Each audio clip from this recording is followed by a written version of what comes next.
This is eCoffee with Experts, where marketers and founders share what's actually working in SEO, AI, and digital growth. Grab your coffee and fuel your mind as we chat with top minds about their wins, struggles, and lessons you won't find in a blog post. Brought to you by Digital Web Solutions, we bring real talk to help you grow your business, one episode at a time. Let's get started. Patrik Connole. It is very rare to see someone in any industry, but in particular in agencies in the marketing industry, it's rare to see someone who stays at the same company for more than a couple years. I think probably 3 years is when you start getting gray hairs. But you have managed to stay in the same industry at the same company and grown your way up over the past decade. What is the secret? That's a great question because, again, like you said, especially in the agency industry and especially for millennials, that are here, it seems like that's the only way to move up. The biggest factor for me is that I found a really good fit for me from a culture standpoint and an opportunity standpoint. And the company itself has been very open and has allowed me to grow my skills and allowed me to take on responsibilities. And frankly, I've been a good worker too, right? I have to put in my side of it too, right? I've built processes. I've built the machine that we're currently running. A lot of it has come off the back of things that I've learned. I've continued a lot of continuous education and stuff like that. I think that that's kind of been a really key point of things that we need to do. But if you find a company that allows you to breathe and grow, the grass isn't always greener on the other side, even if the money is. Nice. I like that. Yeah, it's greener where you water it, isn't it? It absolutely is. And so if you can take the time and effort to build yourself as a brand, right? To build yourself up and work with good mentors, establish good relationships with those people, that can really help you cycle up and push forward, right? And frankly, it's been helpful. I started as a SEO specialist making $14 an hour, right? Doing my thing.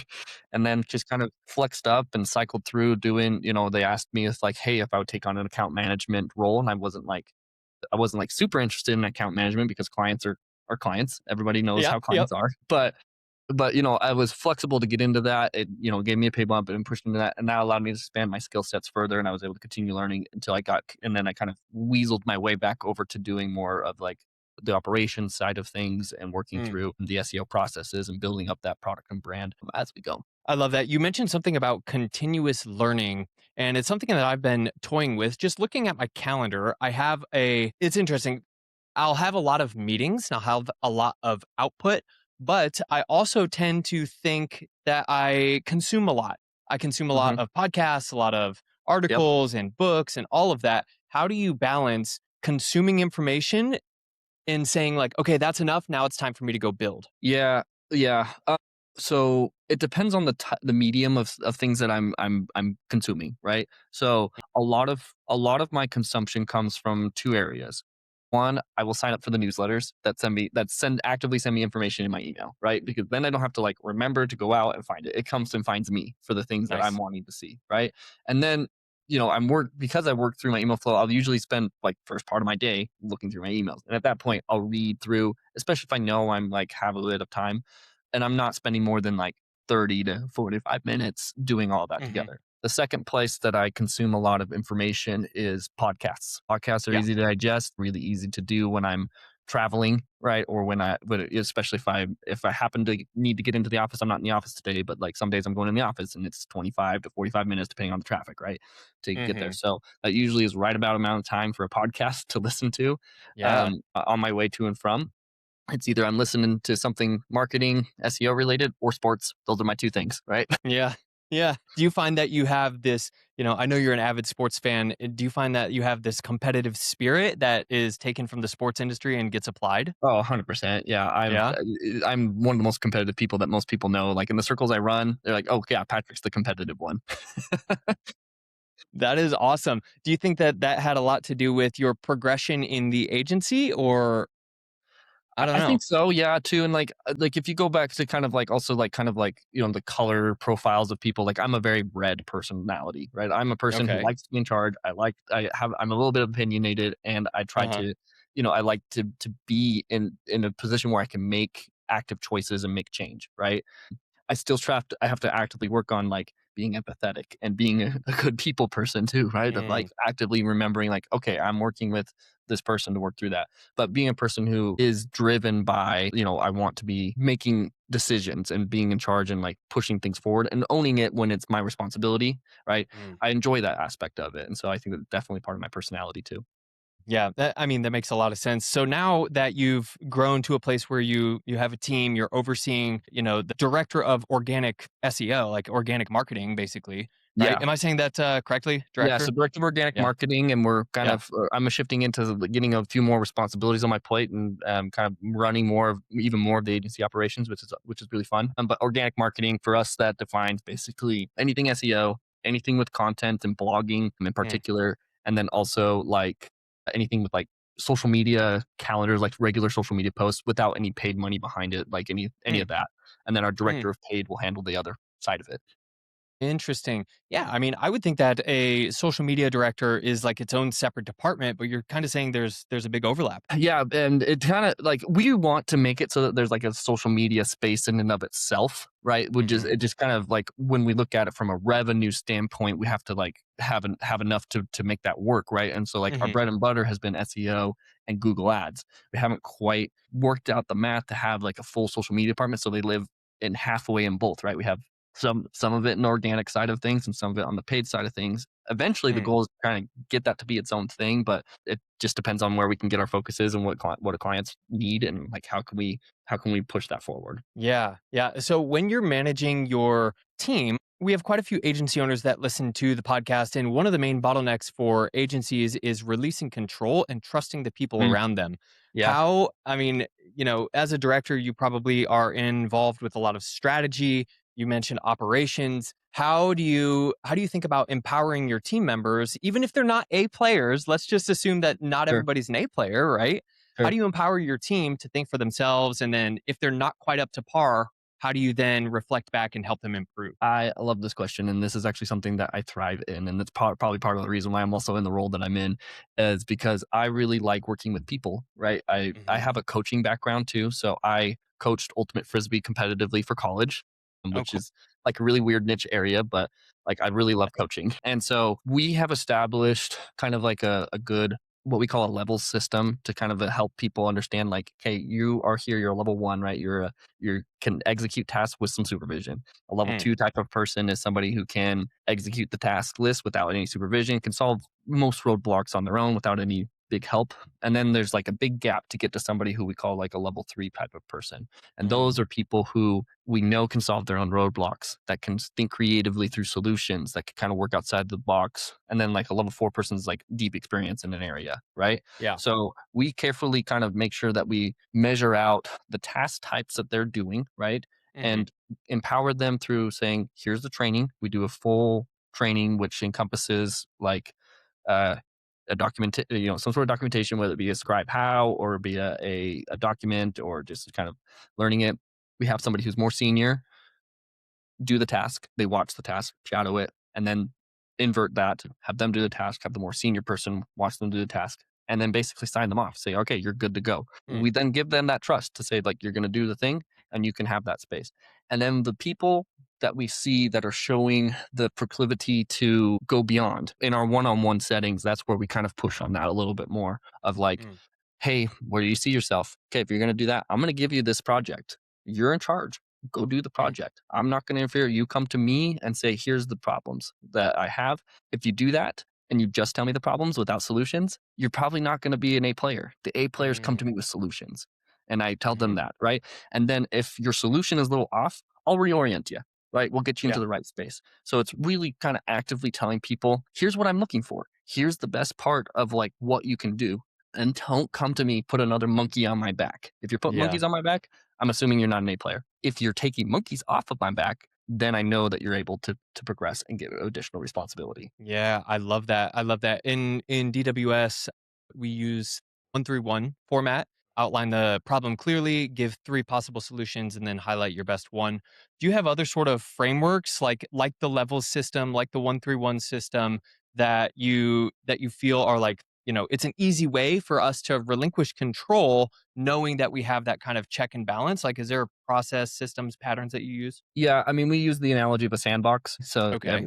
like everybody can play in the sandbox. Here are the defined parameters of what's acceptable within the sandbox, right? So, like, Mm, here's your boundaries. Sally might do it this way, and Susie might do it this way, but that's okay because they're within the boundaries of the play box, right? So, as long as your middle leadership is good, or your top leadership is really good at defining here is the objective and like what has to get done, and then within that middle space, feel free to play around with it. That's where we really find a lot of success in developing leaders and developing people that can push forward. My fiance works at Amazon, and everything in the company is process oriented. And there's Mhm. just like, man, it is absolutely incredible that this system, it's no wonder that Jeff Bezos has this like, yacht that's like as big as my apartment building laid on its side. It's massive, right? Yeah. Everything is system and process oriented. When you're talking about this playground sort of analogy, operationally, like are there defining outcomes? Like, can you go a little bit deeper into that? Yeah. So we have a pretty well defined set task list of like, here are the things that we know are going to be successful, because a lot of agencies haven't niched into a certain industry. And I Sure. highly recommend that you do, right? I think Yeah. most any agency podcast that you listen to says that same thing, right? Yep. And so because we're niched into to where we're at, it's post secondary education and in particular beauty schools. Okay. Very interesting space to be living in, if I'm being totally honest. Sure. Sure. But because we know that, we say, look, we know these sets of things are good. And so we'll have those frameworks of like within our Google Docs that say like you have to check this thing, this thing, this thing, this thing, whatever, right? But then there's like a space for analysis for that person to then put in their own thoughts. And that's usually where you can Mm, start seeing the growth of somebody, right? They hit the checklist and then they're also able to analyze beyond that framework of there, right? So opening up opportunities, whether they're smaller or bigger, for the analysis that works. Oftentimes, when we're working with clients, we explain it to them like this. We say, look, you're going to go through a few phases with us. When you first onboard, we're all in setup. We're all getting to know each other. It's the same mhm, thing with somebody who's in training. It's all set up. We're all going to know each other. We're trying to figure out what is there, right? We're auditing, and we're doing that. Next up, we make a plan based off of what we found in the audit, right? The mm, audit is based on is gives you really tight spaces to work in. They say this, look for this, look for this, look for this, look for this. mhm, And then if you go into a plan takes that audit and says, here's how we fix that. And mm, then you move into implementation stage, right? So mhm, we take the plan and we say, okay, the plan is going to take this much time. It should take you X amount of hours, X amount of days over this amount of time to implement. And then we analyze it. We say, okay, based off of our audit and plan, we feel like we're going to be successful. And then we look at the data after, however many days or months or weeks, or depending on which tactic you're working with, right? And you say, mhm, were we successful? Re-audit and go back through that cycle. You do the same thing with people. Audit, see where mm. they're at, make a plan with them, start implementing the plan, and then analyze the plan together to make sure that we're doing good. Yeah, very straightforward. I love the 4 steps and that it's secular, particularly for people. Like, it reminds me of the OODA loop, the OODA, which is basically the same thing: observe, orient, Yeah. decide, and then Decide, act, right? learn, and yeah. Yep. Yeah, it's basically the same thing. Tell me a little bit about cadence. So you mentioned one-on-ones with the people. Are those weekly, biweekly? I mean, it could be a simple answer. Yeah.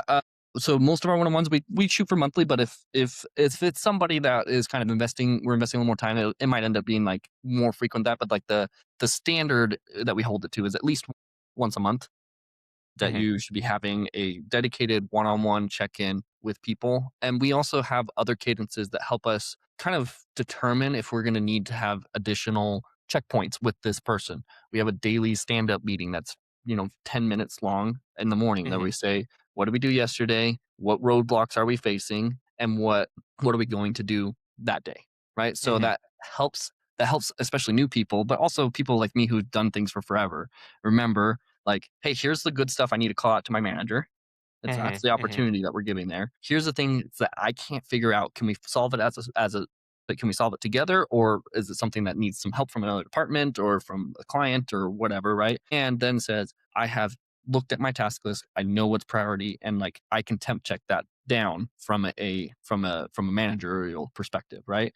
And then we Mm. take that, we roll it up to the interdepartment one as well. Can be 10 Mhm. minutes, can be an hour, depending on depending on Yeah, how many yeah. fights are going on, right? How many fires we're putting out, right? And then we have a weekly team meeting, right? Depending on which sector that you're in, where we do some check-ins with people of like, hey, how we doing? Thumbs up, thumbs down, and then go through training and stuff. And usually within those daily roll-ups or those weekly team meetings, we can spot either problems or this person's coming forward with a lot of solutions. Let's push on that person a little more. I love that. Yeah. I would imagine that the daily cadences, although they may be scheduled for 10 minutes, it's got to be tough to wrap everything up and just like push through. You know, after I've done it for 10 years now, okay? Yeah, yeah. And we've got it down to a pretty good science where people know when to come in, right? It's scheduled from, 9:05 to 9:20. And we get done at 9:20 Mm. most days, Wow. right? With everything that's going on. If there's something that needs to go beyond that, we'll probably schedule another meeting so that people know, hey, we're going to cut off here because we got to go to the next thing. Mm. So we've gotten it down pretty good, to be totally honest. It's Yeah. within the team structure. The Yeah. inter-team structure is where things can get a little more hairy, just because there's more factors to consider and there's more places to be at. Yeah, it opens up a lot more variables, I would imagine, Yeah, like if we want to push on this initiative, like, well, that actually makes it a lot harder for this team. And then right, back and forth, right, yeah, around and or around like we go. yeah, or even just like, well, this is important, more important than that. Is this more, Mm. like what thing do we need to prioritize here? Or even, and like honestly, half the time the biggest roadblock is the client itself, right? Uh, Like I haven't heard anything. Okay, cool, yeah. moving Yeah. on. Gosh, what do we do about these freaking ghosting clients, man? It happens all the time. Someday. Yeah. Yeah. Someday we'll figure it out. So let's shift a little bit more into SEO and what we're experiencing in the post AI SEO era. What do you think, in this era, what I guess part of traditional SEO has actually become less important or maybe even obsolete? If you are a person that gets obsessed over rankings, Hmm. it has gone the way of the dinosaur Yeah. very, very quickly. Rankings, yes, they're nice, but they're superficial. You Hmm. have so much stuff in the SERP pushing you down. It's just like, even if you rank number one for certain terms, it may not matter, right? What Yeah. matters more to me is, are you still continuing to get good leads? Right? Yeah, You sure. still get traffic to your site so that you can get leads, right? And even now, websites are starting to feel a little bit like, well, shoot, they're answering all these questions. You got to maintain that brand. That brand has become really important out of Mm. anything. But I would say like that's become particularly obsolete. The interesting thing I found about AI with how they rank systems versus how Google ranks systems is AI reminds me of when even before I started, like Mm. 20 years ago, of Yeah. like, hey, don't forget to do this thing, this technical thing that's really important, and you spam the crap out of it, and guess what? Then you'll rank better, right? Reddit Uh-huh. right now is all the rage for anything AI, right? If you're able to Hmm. get some organic feel on Reddit, you're going to rank really well within Google's AI overviews and within the ChatGPTs, Perplexities, et cetera, of the world, because they think that that's a trustworthy source, right? Where Right. people naturally talk about things. At the Yeah. end of the day, good marketing means that you're getting the right message to the right person at the right time, and you're Mm. not being scum of the earth between your toes of like, we're going to spam the crap out of this one tactic. You're going to get caught Hmm. eventually. Robots are really good at spotting trends like that where you're spamming something, and then they adjust Yeah. and then move forward. That's how Google became successful. I can't imagine that AI will not be anything too different off of that. Probably just way faster. Yeah, 100%. It's like they're very good at pattern detection. And like, if everybody's going after the same manipulation patterns, like it's going to train the algorithm to look for that stuff and devalue it. Yep. Which brings me back to content. Like you guys do a really good job with blogging for your clients and blogging on their sites. That's both to create, authority, trust, but also does help rankings, even though rankings are not necessarily what you're actually going for. How are you thinking about content? How are you thinking about blogging? And why is that important? Yeah, and people are like, dude, it's 2026. Get your head out of 15 years ago. Uh-huh. Here's where blogging really comes into play. What does Google want at the end of the day? What do AI want over the day? They want to serve their customers. And what are their Sure. customers coming to them for? Questions and they're Mm. looking for an answer. Well, guess what? They have to scrape that answer from somewhere, Mhm. right? Mhm. And so what I'm looking to be is an authority on that subject, right? Okay. So if I can provide the answer to those questions, then my content becomes valuable. And guess what? if somebody's looking for my services and they see me pop up over and over and over again because I'm answering all their questions along the way, I just create a nice little sales funnel for you, right? Yeah. And I know the pain points. I know exactly where to get to. So within the industries we work in, right, in beauty school, the first thing that people ask is, well, how much is it going to cost? How long is it going to take? What Mm. do I need to have a diploma? All of those things are questions that are extremely easy to answer in a blog and say, like, here's our take on it from the client's perspective of, like, yes, you need to, it's going to take X amount of months or whatever else.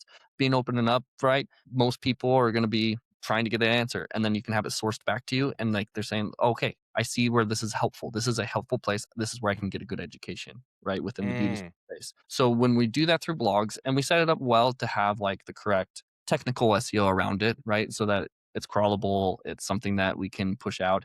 And then if somebody happens to land on that blog, instead of getting their answer elsewhere, pushing out a link to the program page or to the contact us page or to where the sale actually is going to happen, Mm. that's where you can see a lot of success, where it influences it. It's not going to lead to a dark conversion, but it increases your authority and trust within the Google algorithms, within the AI algorithms, because you're providing them with what they need, answers.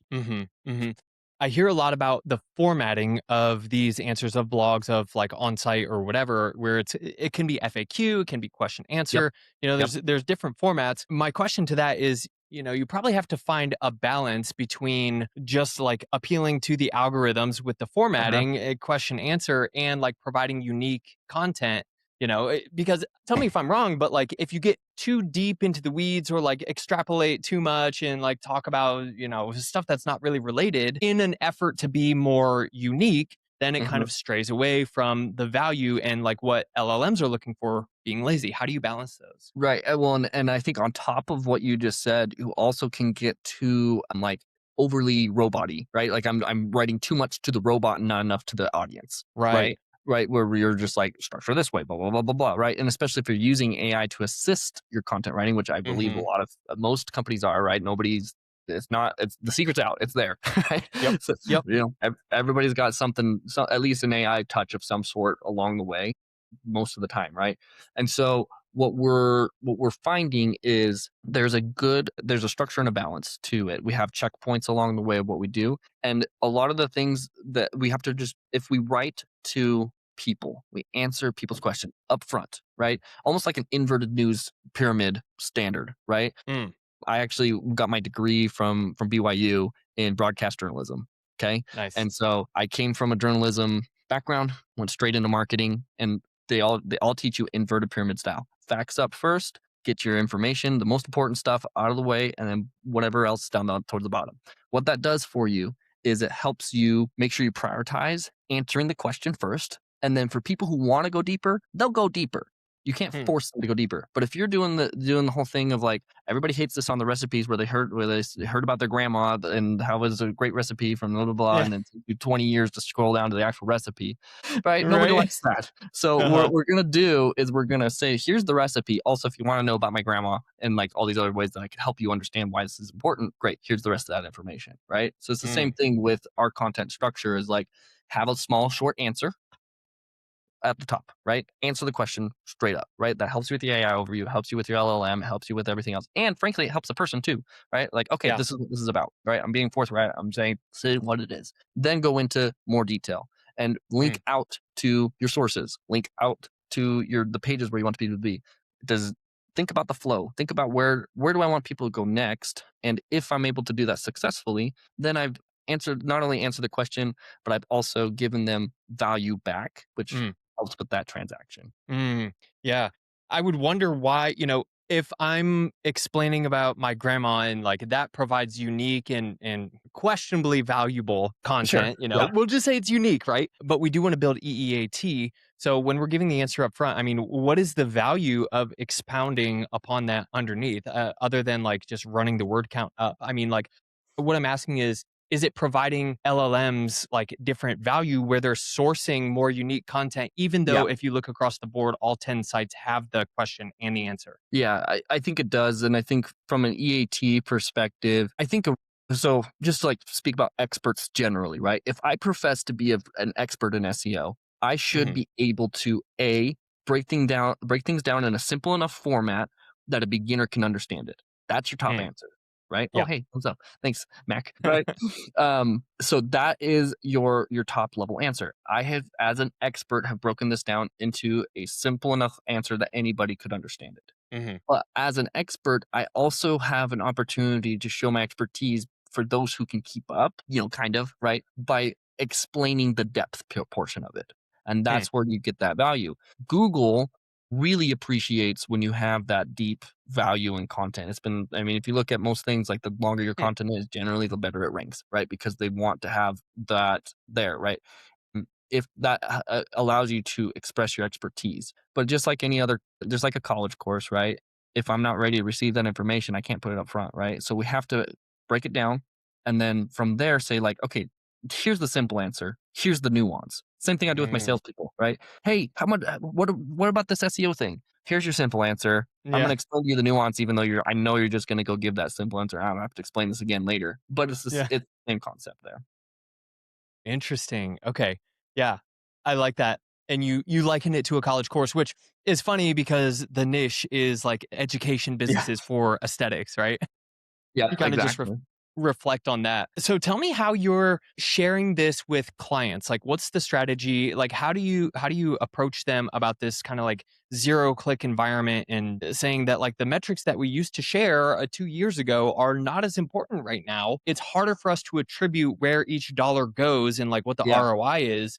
How are you having these conversations? Yeah, I mean, honestly, like a lot of what we do up front with the client is I think we as a company are skew a little less towards ROAS and ROI directly from an individual source. I think honestly, if we look at it, I think marketers we've kind of shot ourselves in the foot a little bit by saying we can attribute every single dollar back to everything you did. It's not Yeah. true. It's never been true. It's just been, especially if we want to get an attribution, like that's a whole nother 3-hour podcast that we could go over, right? Yeah. Because there's a lot of difference between last click and first click and like all the other stuff in between too, right? Hmm. So we know from a fact that marketing is an ecosystem, right? You can't do something on your website or your paid ads or your social media or your TV ads or your billboards or your SEO plan without it affecting the rest of the ecosystem, True. right? And so steer away from a individualistic source ROAS and more of a holistic look, right? Like maybe we Mm, break it down into like three major categories, right? With paid mhm. ads generally, organic, direct generally, right? We'll skew into more of that conversation and push for those of like, hey, holistically, you're doing well here.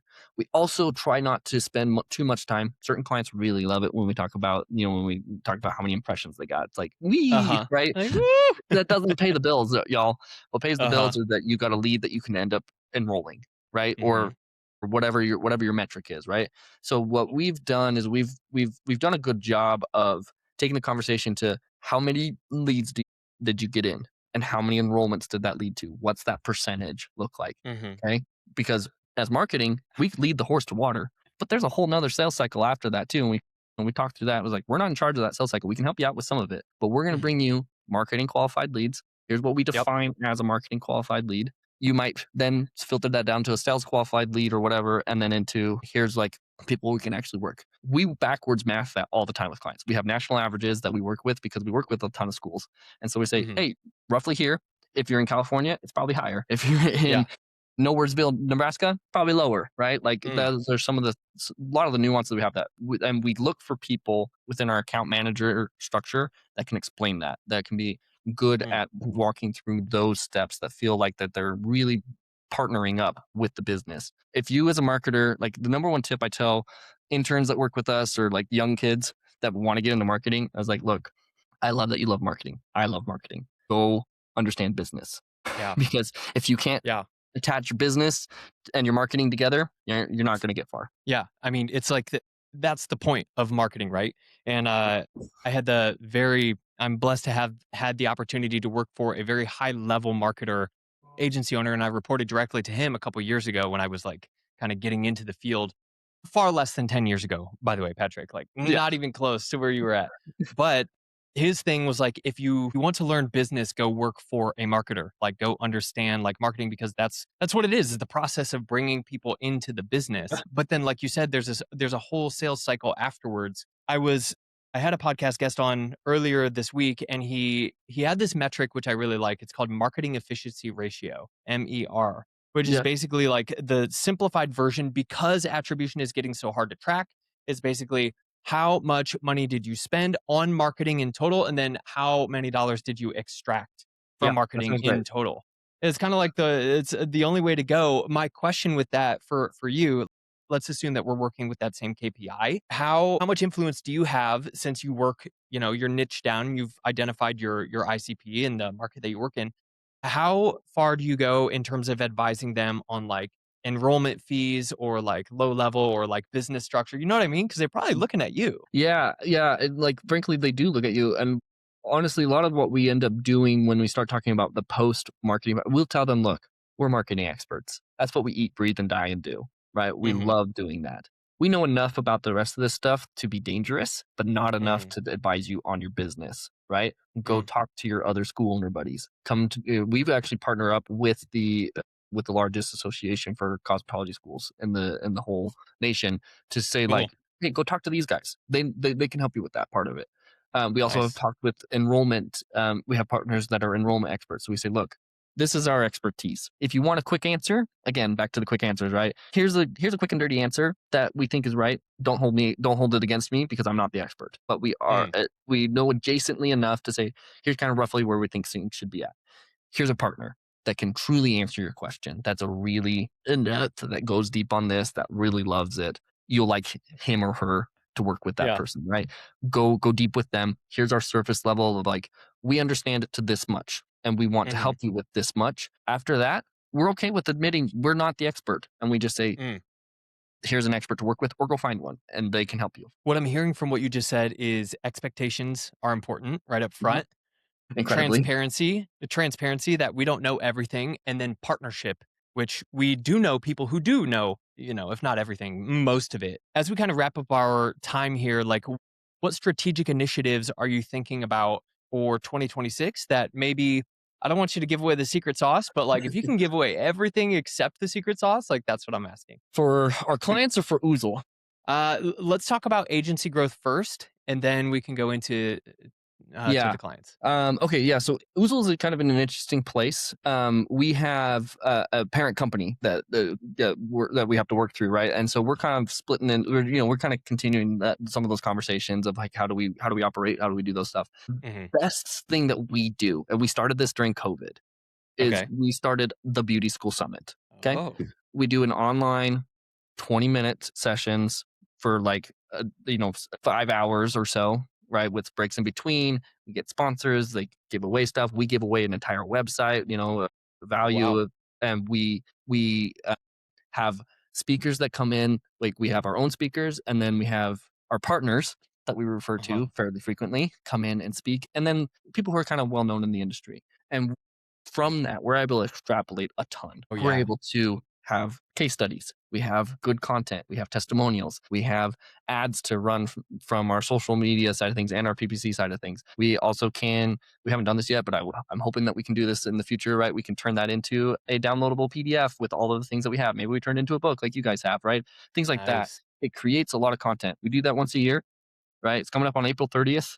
If we just Nice. decided the date, we're starting our marketing for it, right? We're doing all the pieces of the puzzle that we need to do, and our sales team uses that for the whole year, Oh, and yeah. that's been extremely successful for us in doing that. And we're looking at ways to ramp that up this year. That's our bread and butter for Is us. that in person or virtual, Patrick? It's virtual. Yeah, Oh, we just wow. keep it virtual, keep it simple. Dang. We've talked about doing some of it in person. There's a lot of more logistics when you put it in person that we just haven't been able Costs. to wrap into yet. I would hope maybe someday we might do something in person, but it's all been all virtual. Like I said, started during COVID. We knew we needed some way to keep in touch with our clients. We'd been doing Mm. some webinars. Those had some good success because people had nothing better to do than Yeah. than actually listen to us. And then we kicked off the summit. I guess we kicked it off in 2021, right? Would have Okay. been our first year because of COVID timing. And from there, we've grown every year with it, and that's been one of Mm. our major success stories for ourselves as an agency to kind of help us do that. And it gives a lot of opportunities for us to do that. We've had clients even come on and say, like, hey, here's some of the things that I'm doing at my school to be successful. And then we say, oh yeah, and there are partners too, and that's why part of the reason why they're successful. Nice. I love that. I love that, man. I mean, talk about there's no better way to become like the authority in a space Yeah. than by to be the ones who like host and sponsor the nationwide or like the event for that niche. And it's a great opportunity, like you said, to really foster those partnerships and find new opportunities. Quick follow-up question on that. When you do have I mean, you mentioned all of the resources that you're able to get for Oozle from that one event that you can use the entire year. Other than the education, are you allowing your sponsors or partners or whoever to, let's say, share lead magnets or share like some sort of resource that are lead captures? Okay. Yeah, for Is sure. that Yeah, part of the like deal? that's part of the draw for them, and Yeah. some of them will work out a deal of like, yeah, some of our audience lists and things like that to work Mm, with and whatever else. And it really depends on who it is, right, and how we're working with them. So like some of our main partners tend to be like a CRM, right? How did like people who mm, manage the back end with the leads. We have a tax, we have like like a what is that, financial advisor, tax guy, accountant. That's the word. mhm, We have mhm. an Yeah, accountant yeah. that comes in that specializes in beauty schools, right? Cool. And then we'll have like people who are on more of the education side of like, here are like some of the stuff that we are learning, that you should be teaching your students, and like, how do we move that forward? And Mm, so those are like strategic partners, or like an admissions side of things too. Like those are our strategic partners that don't have as much crossover with exactly what we're doing, right? mhm. Whereas like when we go to like say the association conference, right? There's four other marketing vendors there, right? We're the Sure. marketing vendor. Maybe we don't have to let anybody else in, but we have other partners that are adjacent that are helpful to our target audience, which are those beauty Mm. school owners, the beauty school financial advisor, the beauty school admissions person, all these people that help make the decision of whether or not they want to invest in marketing dollars somewhere. I love that. I mean, it could be seen as a cost center because, maybe you're inviting a lot of current clients, but Yeah. obviously it's a huge opportunity. It's a huge opportunity. And really it just shows that like your agency, your brand is taking care of the clients in other ways than just revenue. So what a great way to promote yourself. What about on the client side? What's the secret sauce for 2026? Yeah. Like with how wonky things are in the SEO space, like we're going to continue to lean into our content prowess. I think that's kind of our biggest space that we're good. We've also started to see like one of the biggest troubling trends I think I've seen in the industry, and I think this is probably reflective across multiple industries, not just the beauty school area, is that there are fewer and fewer clicks to the website from branded searches. Mm, Impressions might be steady or down, but there's mhm. less clicks getting to the website. So Okay. that tells me, one, people are either getting what they want out of an AI overview or a Google business profile or whatever, and then Mhm. they either call directly from there or they move on from whatever they want. We are working through getting some packages and things to help boost brand awareness more so, Mhm. right? Through video and through other places that we can then use as multi assets across various platforms, because we see the need of, like, again, back to like Google Trust brands, right? We have to build your brand, and that's their most valuable asset. And so we need to Mm, provide more opportunities from us from a marketing perspective to have stuff to use first off, but B, for you as the client, you need this so that your brand can thrive. So how do we build your brand? And a lot of that comes from, do we have great visual assets to work mm. with? And so that's one of the big things that we're working on that we don't have quite figured out yet, but that's what we're working on. Cool. Yeah, building the brand becomes more and more important. We didn't even touch on like offsite authority, building backlinks, brand citations, all of that. But if people want to learn more about that, because I know you have a unique perspective, Patrick, where can they find you and find more about Oozle Media? Yeah. So I'm. You can find me on LinkedIn. You can find, for sure. That's one of the best places to contact me. So just, you'll probably have my name spelled out correctly. Hope it on there. Yep. I don't think too many people have this exact spelling of my name. So Okay. no C in Patrick. Uh huh. Thank my parents for that one. Yeah. Um, and and then we're on oozlemedia.com, OOZLE media.com. You can shoot me an email. It's just pconnole@oozlemedia.com. I am happy to answer questions. I really love talking about this sort of stuff. That's where I'm most active. I'm not a huge social media guy like Twitter and other things, or I guess X and things. Yeah. But like, I like to have those one-on-one conversations. I think LinkedIn's a really good place for that. And shoot an email. Go find us on oozlemedia.com. We do publish some stuff here and there, and it's a good time. Yeah, yeah, it is a good time, man. And what a crazy time to be alive. Thank you for bringing a ton of value to this episode. I mean, again, someone with 10 years in a single organization, you have a refined understanding of not only operations, but like how to speak with the clients that you work with. And I think that's a super valuable asset, not just like marketing as a whole, not just SEO as a whole, but SEO, the way we do it for this specific type of person, like, man, that's crazy. That's what I would encourage our audience to really think about, because that is the unique perspective that cannot be duplicated. Yeah. Exactly. Yeah. Yeah. Anybody who's in an agency, if you can niche into something and you get a formula that works and you're able to say like, "Hey, I know this works. Here's the case studies. Here's the numbers. Here's everything that goes through it. Here's the transparency behind all of the steps that my team takes to make sure that you're successful." And guess what? Not every single client we go through is as successful as we'd like them to be. In fact, we just, Mm, we've have a client here and there that the formula didn't quite work, but yeah. 85, 90% of the time, that's a pretty good hit rate. You're only going to keep clients for so long, right? Our average Yeah. client retention is like 2.5 years, which is still very good, I think, in the Yeah. agency area.